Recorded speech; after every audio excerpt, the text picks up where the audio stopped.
for having me. I really am glad to do this. I'm a proud member of this chapter, and whatever I can do to help the chapter out, I will. So I'm going to go ahead and share my screen, and we'll go ahead and get started. Wait, hold on. I had this all set up. Okay, there we go. All right, now I will share my screen.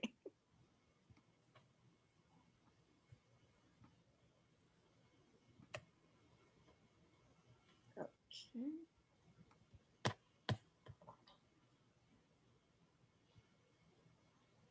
All right, there we go.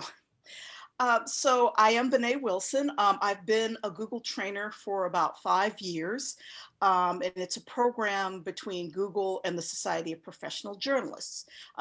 Right here is all of my contact information. I'll have it again at the end.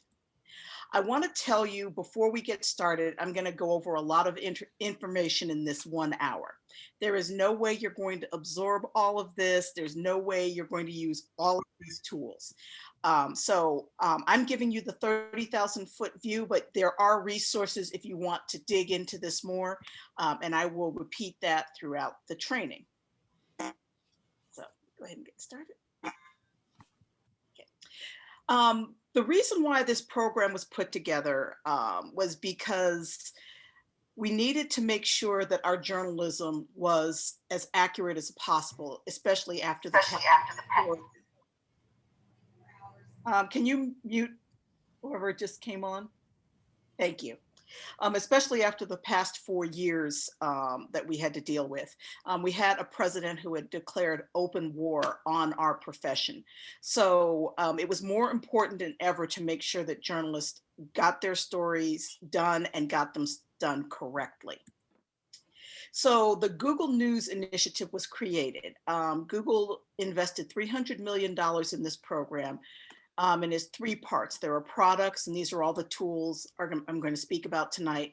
Then there are partnerships that we created with different journalism organizations. And then the third part is programs, which is where we are, the Google News Lab, where we do these trainings. We focus on 4 things: trust and misinformation, local news, inclusive journalism, and emerging technologies. Everything that I'm going to be discussing tonight is going to be focused on trust and misinformation. We go around the Google headquarters all over the country. This was us in Chicago. Google has really nice headquarters. These are the journalism organizations we partner with around the world to do these trainings.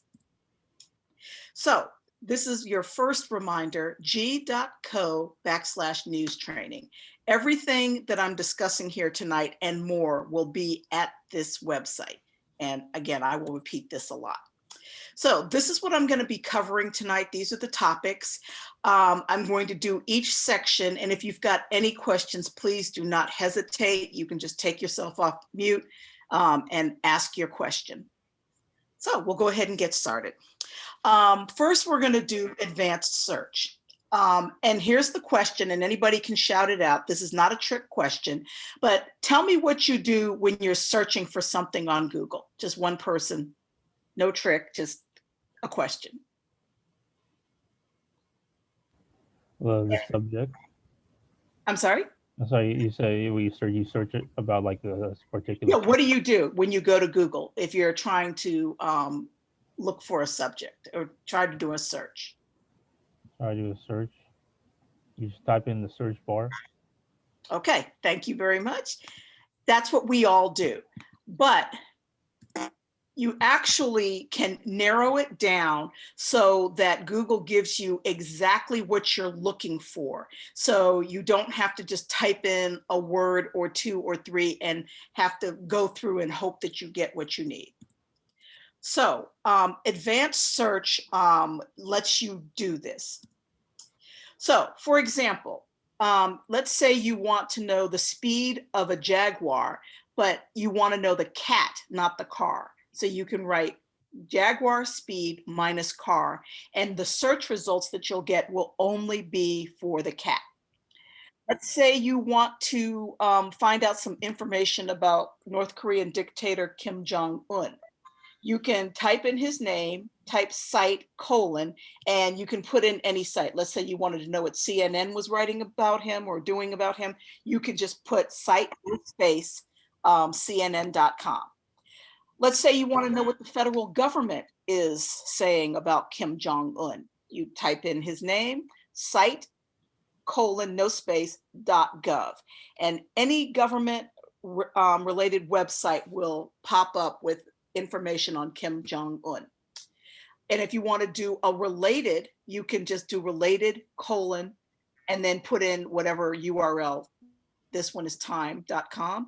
If you want to look at a cache, which is a frozen screen from the past, you can also type in any URL. In this case, it's time.com.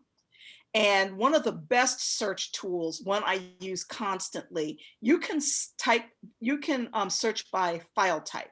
So Excel, Google spreadsheet, Google Doc, Word doc, PDF,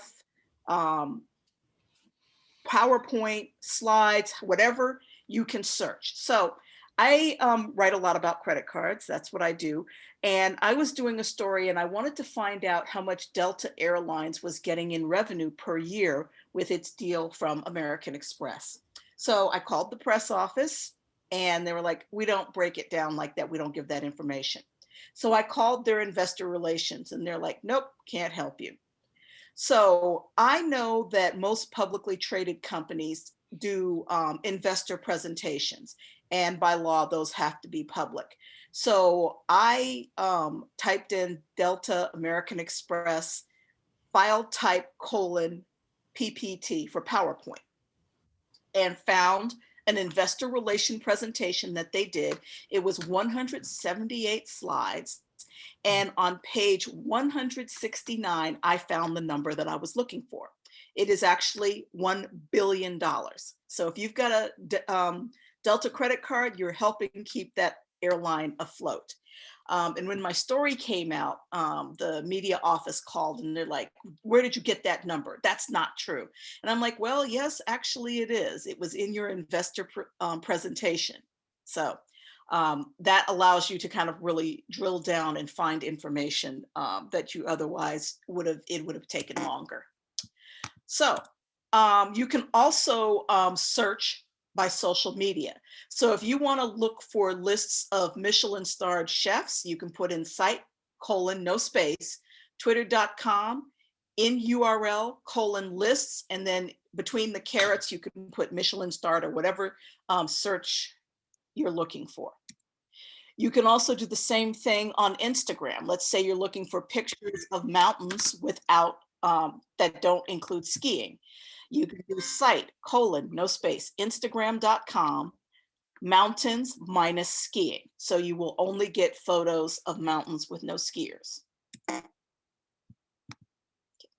So we're going to take the topic of Black entrepreneurship and show you how you can do some refinements. So I typed in US Black entrepreneurship statistics, file type colon PDF. And I did PDF because a lot of documents and reports and studies are done in PDF form. And you can get a lot of good information about them, especially if they're government related or in the public domain. They usually have a lot of charts and graphs and information and infographics that you can use to illustrate your stories. So when I did that, I came up with these. So first, small business owner facts, Blacks or African American. This is from the Small Business Administration. Also, startup finance trends by race. This one is from the Kauffman Organization. And then culture and entrepreneurship, Black entrepreneurship. And then you can see there were other ones. So all of those are reports that you could look at to get information if you're doing stories on Black entrepreneurship. Well, let's say you want to narrow that down. You only want to know what the Small Business Administration is doing. So we do US Black entrepreneurship statistics, site colon, no space, sba.gov. And then you get all of this information just from the Small Business information, Small Business Administration. And again, these are government documents, so there's a lot of charts and graphs and information that you can use to inform your story. So let's say you want to go broader and you want to see what the entire federal government is saying about this topic. The first one that popped up was a report from Goldman Sachs, and that was an ad. But below that was minority entrepreneurship. This was the Small Business Committee in the Senate. And then below that, annual business survey from the census. And then below that, a specialized report, data on minority and women-owned small businesses. So let's say that's not getting you exactly what you need. When you go to the Google main page, here at the bottom, you can see where it says settings. When you click on settings, you will see the word advanced search. And when you click on that, this is what pops up. So it really allows you to get granular with your search. So the first at the top, I said US Black entrepreneurship statistics. You can also do exact word or phrase, any word, none of the words. And then when you come down, you can narrow it by language, English, by region of the world, United States. The last update, you can do it from 1 day to a year, a month, a week, or you can put in a custom date range. If you site or domain, if you're only looking for a specific site or domain, you can drop it in there. Terms anywhere in the page. Safe search, you don't want to show the explicit results. File type, you can leave this blank or put in the drop-down menu which type of file you're looking for. And then most importantly, free to use or share. So then you hit the advanced search button and it should give you a really granular search on what you're looking for. Did anybody have any questions about advanced search before I go on? Okay, I'll move ahead. Next up is automated search. If you are covering a topic regularly and you want to kind of keep up with what the competition is doing or any reports that come out, you can create automated search. I always recommend creating a separate email because depending on the topic, you can get a lot of information and you don't want to drown out your main email address. So you can go to google.com/alerts. You can put in a keyword or a phrase. And when you do that, I did US airfares because we're following that a lot at the Points Guy. And you can just put in your email and create an alert. It will also give you a preview of what the alert's going to look like. But let's say you want to get a little more granular. You can hit the show options. And again, you can break it down. I always say do it once a day because you can set it up to go every time something pops up, but I tend to look mine at the end of the day. So I would recommend once a day. You want automatic sources, you want English, the region, you want to put the United States, and you only want the best results. And then you put in what email you wish to use. And so every time your topic pops up, it will go into that email box. I also use it, I do a lot of interviews. So I also Google I set up an alert for my own name because sometimes people don't remember to send me the story. So anytime my name is mentioned, that will pop up and I can put it in my file of stories that I'm quoted on. You can also use the search refinements from advanced search to really drill down even further. So you can put quote marks around it, cnn.com or whatever site you want to do for the search refinements. Did anybody have any questions about automated search? Okay, I will move on. Image search is one of my favorite tools. I am of an age that I started my career on a typewriter and there was no internet. So, but there's this tendency to think that just because it's on the internet, it's free, and it's not. And nowhere is this a bigger example than with image search. I had a mentee who had just graduated from college and he was looking for a job as a sports reporter. And I told him he needed to make a portfolio so employers could see his work. And he put together a very nice one, including some really nice basketball photos. And I said, "Did you take these pictures?" He's like, "No, I just pulled them off the internet." And I said, "You need to take them down because they are probably copyrighted and you do not want to get into that." So a few days later, he gets a cease and desist order from Getty Images, along with a bill for $24,000. He was able to negotiate that down to $2,400, but college kid, lots of student debt, no job, that's a lot of money. That's a heavy lesson to learn. Now, image search helps you avoid all of that. So when you go to images.google.com, you can search for images by type, by size, by color, but most importantly, usage rights.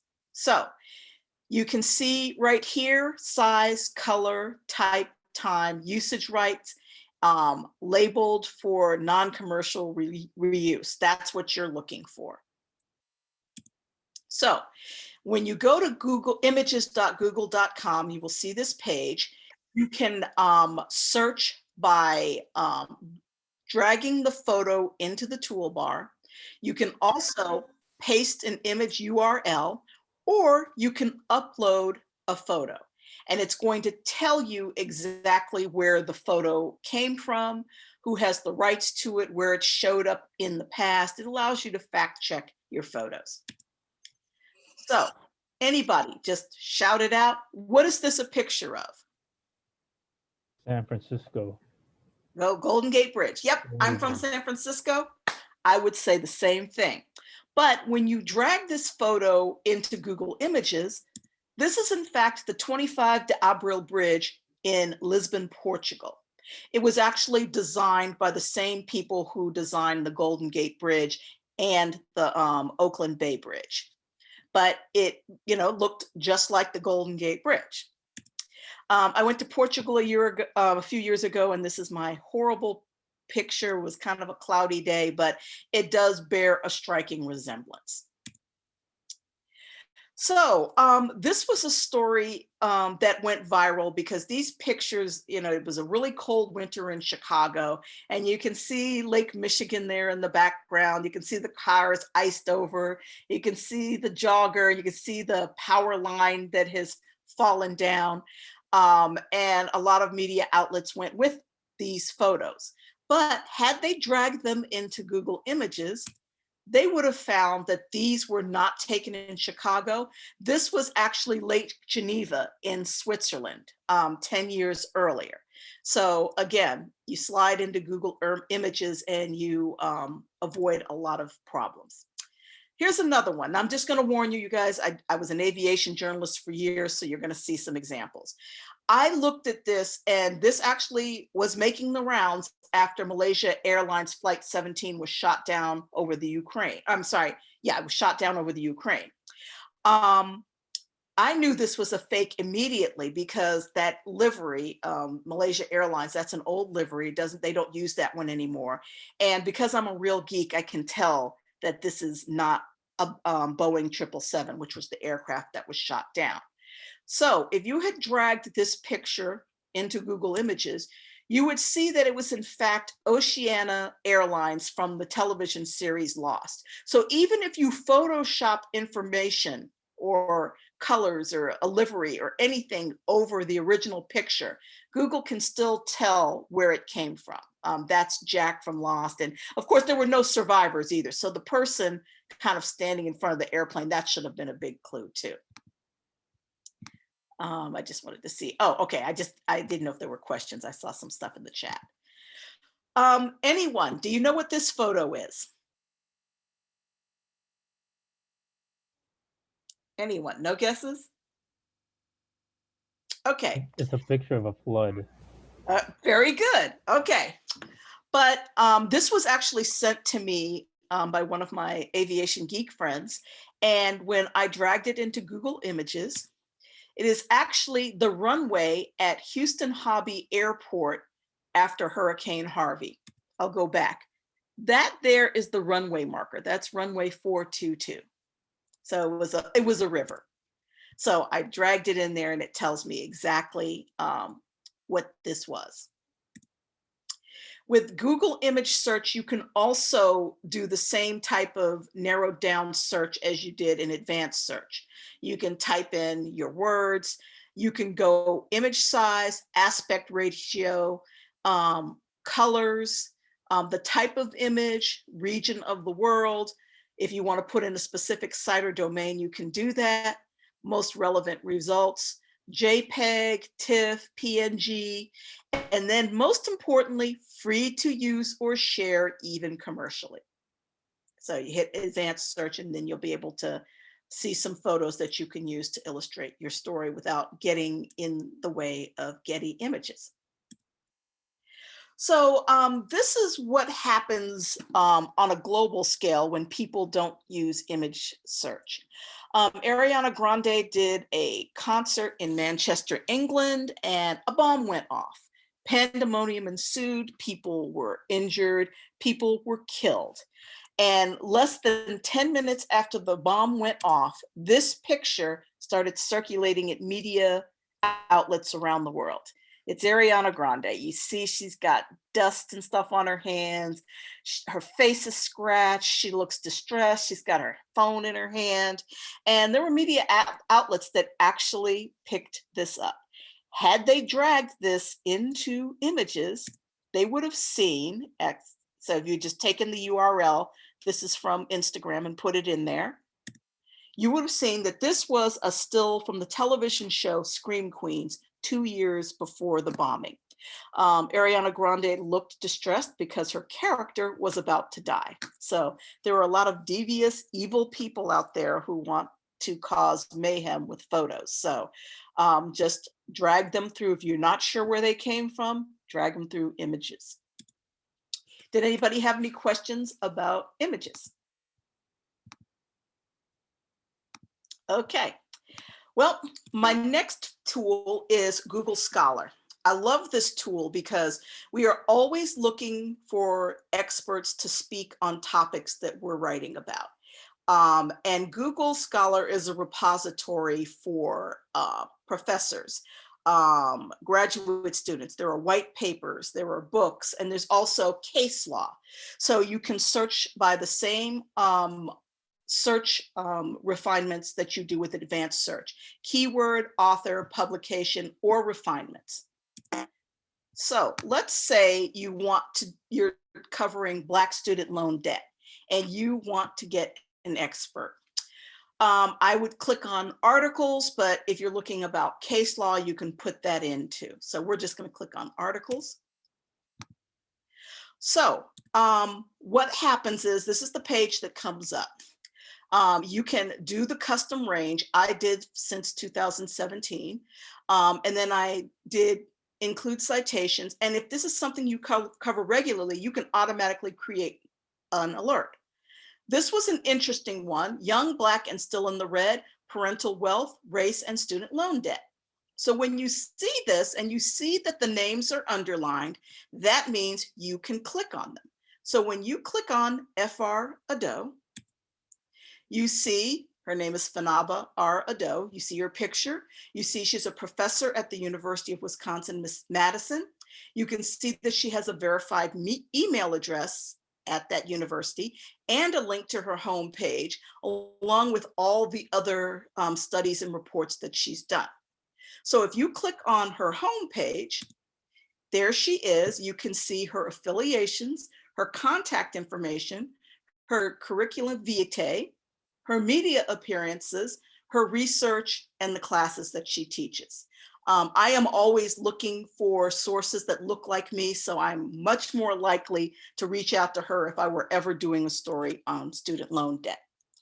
Okay, we're going to move on. Does anybody have any questions about Google Scholar? Okay, I'll continue. All right, next up is Google Maps and Google Earth. These are all the tools under Google Maps and Google Earth. I'm not going to go over all of them. We have maps.google.com and earth.google.com. So we're going to stop start with maps. You can type in a landmark, an address, longitude and latitude at maps.google.com and come up. The first one is going to look like this. So I put in the Paris, Las Vegas. So you can see this little map here, this little bubble here is the Paris, Las Vegas. And then you can see everything that's around. You can see the streets, you can see places to eat, the CVS pharmacy. So if you click on this little picture here, that's the satellite view, this is what you will get. Again, Paris, Las Vegas, this is the top view. You can see the pool, you can see everything that's around. If you want to kind of zoom in and zoom out, if you click on this little compass here with the red on the top and the white on the bottom, you'll get this view and you can swing it around and zoom in and zoom out. And then if you want to go to the street view, you can click right here, it says 3D, you would click 2D and you would be right on the street. And again, you can just move it around to see what's around. When we were in Detroit a few years ago for NABJ, I'm not only an aviation geek, but I'm a train geek. This is the Michigan Central Train Depot. It is a historical building. The actual train station closed in the 1960s, and it's just been sitting there. But then the Ford Motor Company decided to take it over and use it as its second headquarters. So this is a picture from 2018. And you can see other photos and you can kind of zoom around right here, 2D, 3D. This brings you in closer. This brings you in closer. This spreads it out. So this is the above, and you would, the reason why this is an interesting photo is this is when Ford first announced. You can see there's a lot of empty land around here and not a lot of, there's not a lot of things going on. But 10 years from now, this area is going to look very different. So if you're doing a gentrification story, this photo would be very handy to have to illustrate your story. And the great thing about this is you can not only send these maps as a link, but you can actually embed them directly into your story. And what's great about it is the maps are constantly updated. So if one of these buildings were torn down, the map would automatically update. So you wouldn't have to go back in and redo any maps. So some of the things that people do with Google Maps, if any of you listened to the podcast Serial, of course, in Baltimore, we were obsessed with it because, we knew all the areas that they were talking about. So Vice magazine, Vice website did this map. It's a Google satellite map. And each of these bubbles, when you click on it, is information about what happened as part of this crime. So you would click on one, it would say, this is where Adnan Syed lived, or this is where Hyun's body was found. So each of these bubbles are an address that played a key part in the podcast. This is another one that was put together by ABC 7 in Los Angeles. They do this Google map of fatal aviation crashes in the region. So you can see all of these. Los Angeles is right there, and each of these bubbles is a crash. So if you click on one, we click on this one here. It was in Tehachapi, California, which is in the middle of the desert. It happened on the 19th of November. It tells you the latitude and the longitude where the plane crashed, where the airport was, the airport code, and the name Tehachapi Municipal, and it tells you that one person was killed. So it's probably a person in a small plane and something happened, plane crashed and they died. And they update this map and it's embedded on the website. So every time there's a plane crash, they can update it. This is a crowdsourced map that WNYC did, asking listeners the best places to watch the New York City Marathon. So people would send it in and they created this very simple map. Again, this is a Google map, just a basic flat map, and they marked out the start and finish line for the marathon. And each of these dots tells you not only the address of the place and the name, but why it's a good place to watch the race. The San Francisco Chronicle did this entire series on the effect of Airbnb on housing and businesses in San Francisco. I'm from San Francisco. I make a good salary, but I can't afford to live there anymore. I could live in the basement at my cousin's house, but it's even worse in the middle of the city. So they did this. This is a Google map, and each of these dots represent a home or a business that was lost because the owners kind of kicked them out or got rid of them or raised the rent so high they couldn't afford it, so they could rent out their space for Airbnbs. And you can see the average price. If you could get $300 plus for one day for an apartment that somebody was paying $1,500 for, this is it's a no-brainer for the landlord. I'm sorry, could you put yourself on mute, Shanika? Thank you. So now we're going to go on to Street View. This is the cars, the bikes, the people walking around with the backpack camera and handheld cameras, taking millions and millions of pictures of street views. So these are some of the examples of how Street View can be used. This is just a picture of the painted streets in Brazil after the World Cup. This photo to the top right is the view from the Burj Khalifa, which is the tallest building in Dubai. On the bottom left is marine life in the Galapagos Islands. And yes, Street View does go underwater. And then the bottom right is a street view of some people climbing El Capitan in California. So you can get historical pictures, and then when there's a news story, you can use them. So for example, this is a picture of a truck driving down the highway in Houston before Hurricane Harvey. This is that exact same photo after the hurricane, or while the hurricane was going through. So before and after. This is the Detroit Central Depot. You can see this picture was from 2009. You can see there's fencing around it, some graffiti, broken windows. And this is what it looks like 10 years later. You can see it's cleaned up. They haven't quite moved in yet. This was on the day of an open house. Fire in the Wine Country, NBC Bay Area did these. So the before photos are street view photos, and the after photos are pictures taken by the California Highway Patrol.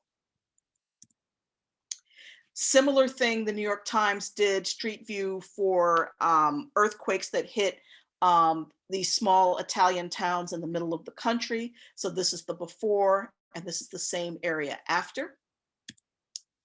And with historical street view, if there are enough photos, you can actually do these little sliders. So this is the construction of the Freedom Tower from 2009 through 2014. So these sliders, all of this can be embedded to illustrate stories.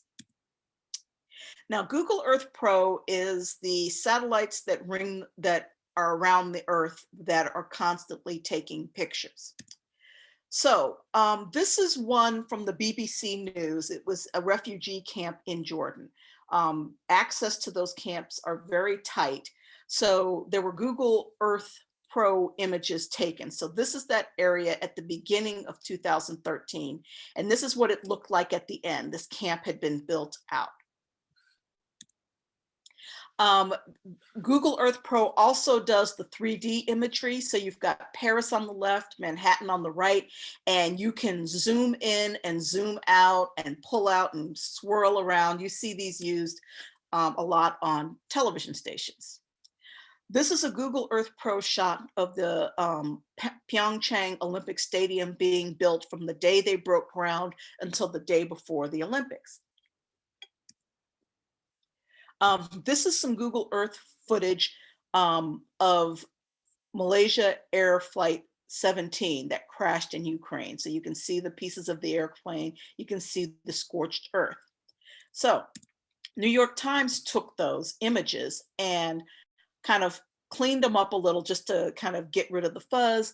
And you can see the debris, you can see the burnt ground, you can see the neighborhoods, you can see that it missed this neighborhood by just that much. Then they stretched it out to show you the bigger area. So this whole area here is this box. And then they have this little map here to show you exactly this is that little red box right there. So these are examples of newsrooms using Google Earth Pro to illustrate stories when they can't get to the story. So this one was avalanches in Glacier National Park. This one was, again, the Malaysia flight that disappeared over the Indian Ocean. They kind of zoomed in to show some of the areas where they thought the plane went down. Down here was the troops lining up, the Russian troops lining up in the Crimea to take over Crimea from Ukraine. And this was a Google Earth virtual view of 2 schools that were hit by tornadoes.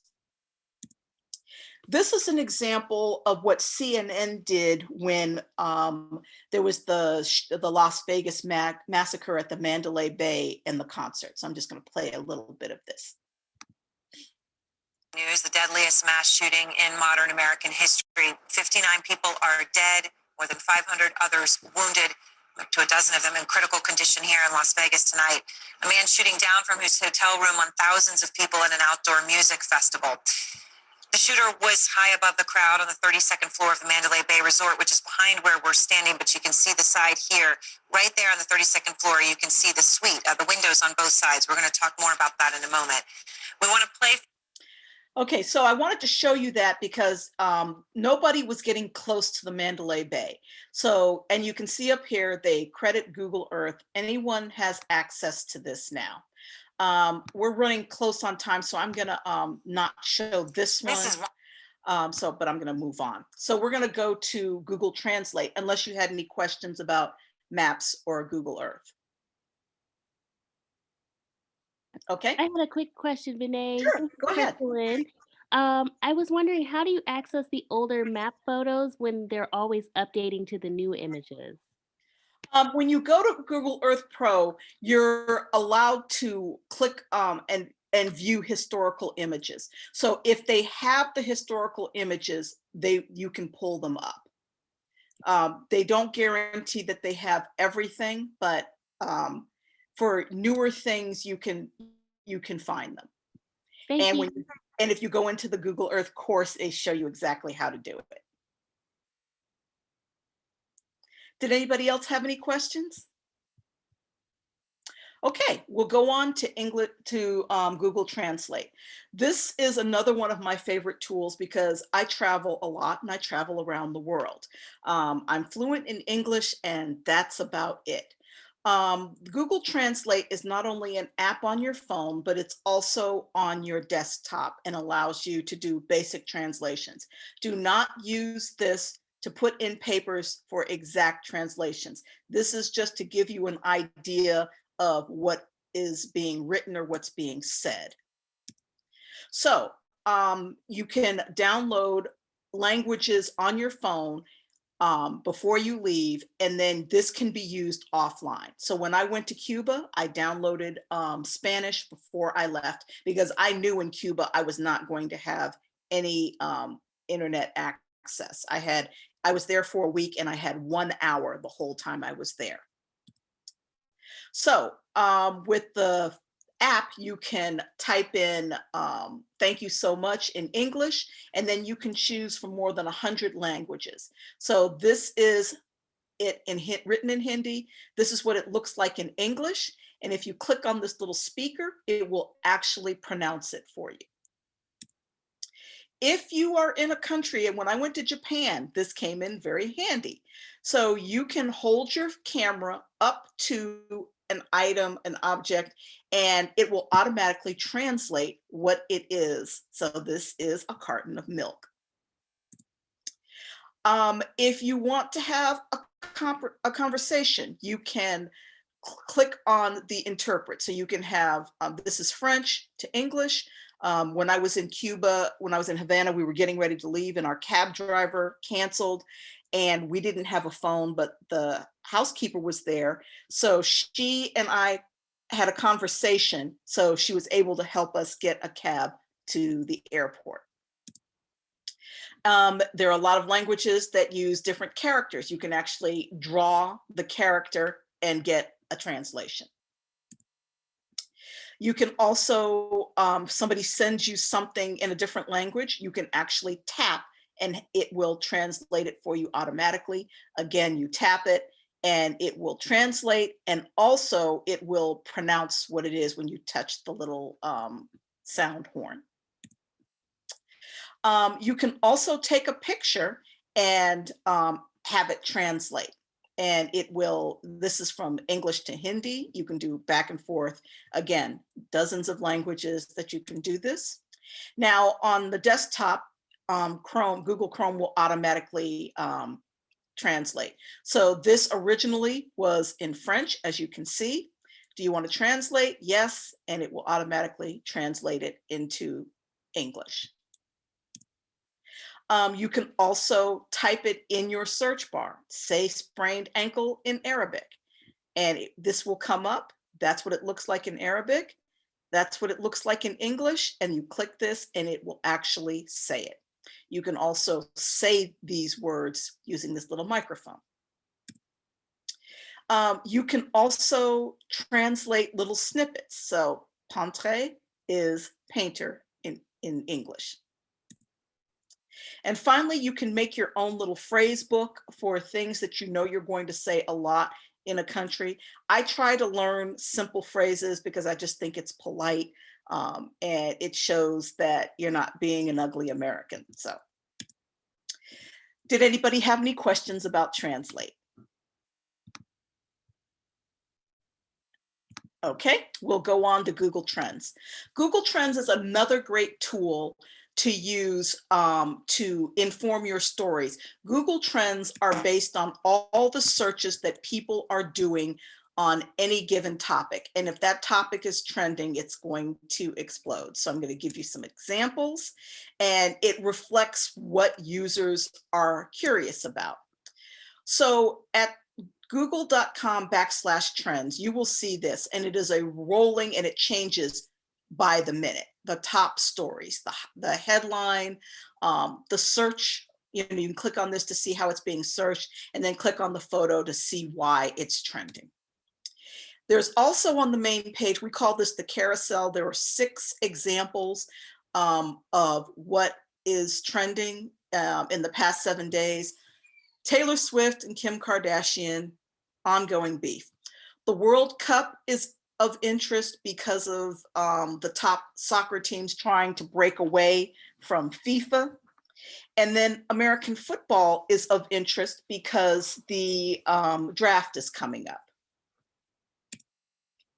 So then if you dig down, you can see this. I pulled this up this afternoon. This is currently what's trending. The CDC is trending because they announced that we don't have to wear masks when we're outdoors. Tucker Carlson is trending over some unfortunate remarks he made about Native Americans. And Jersey Shore Ronnie Ortiz Magro is trending because he had to address some domestic violence charges. So then also every day there is latest stories and insights. So today, this is the Oscars. So you can see where the dark red is where it was the most interesting, but all over the world, you can see there was some interest in the Academy Awards. So to find out what people were interested in, you can click on read more. And this is what comes up. So some of the searches were the most searched Oscar duos since 2014. Top questions on the Oscar speeches since 2014. These were the trends that people were popping up, that people wanted to know the most about. Another one is what we call the horse race. This is a chart that showed how the Best Picture nominees were doing. I used to be able to do this live, but if you click on this, these all move up and down, and it went from 1250 to 448. You can do date ranges. But what you see here is no matter what, Nomadland, which actually won Best Picture, stayed at the top. All these other ones kind of jumped up and down, but Nomadland was consistently at the top. This is something that you can embed in your story for any Oscar coverage that you're doing. So when a term is trending, it means there's an acceleration in interest. So you can see here, you got pho, ramen, and soba noodles. And these were all just kind of bumping along. And then we get into the pandemic and everybody's cooking, and there's this big interest in ramen, a little more interest in these other two also. So here's a great example. Last week, we couldn't do this because the verdict came out. So when you type in, you can put up to 5 comparisons. You can do, so I typed in George Floyd and Derek Chauvin, and I went for the past 30 days. You could do worldwide or US. I did worldwide. So you can see it was just rolling right along until this is the day of the verdict. And then it plummeted. And again, this is something that you can embed in a story and you can dig in a little more. So we did. So we looked at broke down by region. In our world, everybody was focused on Derek Chauvin, but the rest of the world, except for Sweden, was more interested in George Floyd. And these were the top countries that were doing searches about this trial. And as we dig in a little more, the interest, we're looking just at George Floyd, we see this is bright blue. And these were the queries, the top queries that people were doing. George Floyd girlfriend, the verdict, live stream, and how it was being covered on Fox. And then if you break it down for Derek Chauvin, you can see the same thing. And these were the top queries that people were asking about Derek Chauvin. So you can take that information and use it to inform your stories. So for example, I'm just going to zip past. If you go to Google Trends, every day they have different trends that they put out. So this was one from 2 hours ago, the new electoral college map. That is a big search since the census has finally certified the numbers. This was one Google did top vaccine card questions in the past week. Here were the top 5, and this is a local paper that answered all 5 of these questions. That was their story. Google does these maps. This was for Valentine's Day, uniquely heart-shaped, and that was a search by state. So heart-shaped cheesecake, heart-shaped chairs, heart-shaped taco platters. So people could take from their state and do a little story about, like, if my family lives in Texas, so maybe you want to do just a little local story about heart-shaped taco platters as part of your Valentine's Day coverage. This one was done on National Donut Day, the great spelling debate. And as you can see, donut was D-O-N-U-T was the more popular spelling. This was a map that was done on the most visited restaurant cuisine in the United States, broken down by region. Again, there are trends and numbers and statistics that you can take, and you can see it's broken down. You can go by county with these. This is something that was done for the midterm elections. They wanted to know the trends for voting, and it was long wait times, provisional ballots, inactive voter status, voter intimidation, and voting machine problems. And this just kept rolling and rolling, and you can see where these things were trending on this map. And this is a map that USA Today did that found the smaller the county in Iowa, the more interest there was in the national economy. So this was one that was done by Frightgeist that Fortune magazine picked up on the top Halloween costumes, which ones were trending. And this was a story that Time magazine did on what individual states were giving up for Lent. So I'm going to just zip through these additional resources because I know we're getting close and you guys have an 8 o'clock meeting. But Storyful Merch is a Google, it's a, what am I trying to say? Oh my God, I'm trying to say what it is. You can add it to your Chrome screen. It's an app for your desktop where you can find out if people who are covering incidents, like let's say there's the riots in Hong Kong, that if they're posting via social media, you can have do a Storyful check to make sure that they are where they say they are. Pico Dash is a similar one. It's just on Instagram. It allows, if there's a breaking news story and people are on the scene taking pictures and shooting video with Instagram, you can check to make sure that they're actually in that spot. Who.is allows you to verify exactly who owns a website. The Wayback Machine allows you to put in a website or a link and go back if you're looking for specific information. I did one on a now defunct airline and I was able to use this. Even though the airline doesn't exist, the page is static, so I could, excuse me, still get the information. You can use, excuse me, citizenevidence.org and verificationjunkie.com to verify content on the web. First Draft News is also verifying content and does fact checking. So, excuse me, we are at the end. Everything that I spoke about and more is at g.co/news training. When you go there, we have courses on everything that I did and further explanation on all the tools and other tools that I did not cover. I have a small favor. If you could just grab this URL, and it's a very quick feedback sheet. You know, we're constantly updating this. We want to make sure we're giving you the right information. So I'm going to hold this screen and then I'm going to ask a question. And the first person I just want it in chat.